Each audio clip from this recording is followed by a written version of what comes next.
worst storm in 500 years whips the North Sea into a boiling cauldron.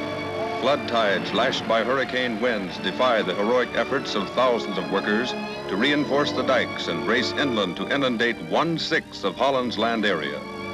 Even as these pictures were taken at the height of the storm, the death toll stood at 1,400. And as rescue work progressed, it was feared the grim total might reach the 2,000 mark. The dikes, for centuries Holland's bulwarks against the sea, crumble in hundreds of places, and the relentless flood of salt water pours over hundreds of thousands of acres of fertile farmed land, just reclaimed from the ravages of war. Every available vehicle is pressed into service as the entire nation is mobilized to fight the disaster. While some livestock could be salvaged, the major portion perished in the raging flood waters. This loss alone cannot yet be estimated, but will run into the millions.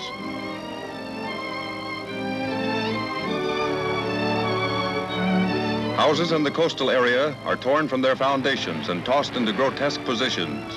Others are crumbled where they stand. Help from 6 nations is rushed to stricken Holland, and the Army and Navy are mobilized for rescue work. Women and children first is the order, as 30,000 or more are driven from their homes, some of them in pitiable condition from exposure to the biting northwest winds. So they sit amid the wreckage of a lifetime of work, stunned and mute. Emergency supplies of clothing pour in from 6 nations for those driven from their homes destitute. Transportation along the coast is completely paralyzed as road beds for miles are entirely washed out.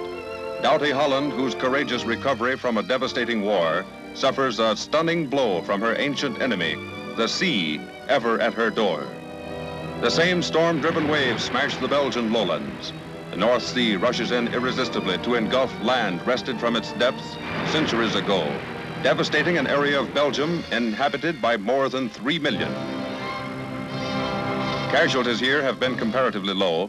Only 20 reported dead, but the property damage is great, especially in the coastal cities of Antwerp and Ostend. Their harbor facilities totally disrupted, their streets a shambles.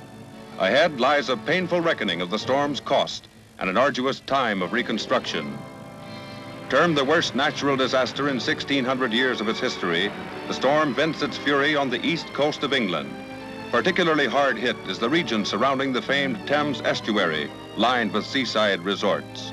Cottages are shattered like matchwood. A once thriving resort town is reduced to a shambles. Britons place their dead 324, with many still unaccounted for. Among them were 12 American Air Force men and members of their families.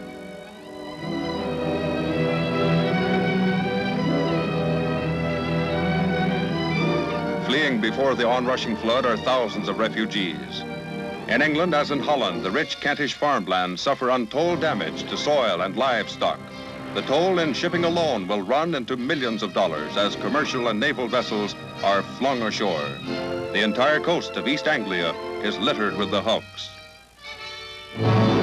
As the storm spends its fury, Britain and the Low Countries take stock. An estimated 2,000 dead, 1 million homeless, property damage that will take months to assess. A cataclysm that will be recorded in history.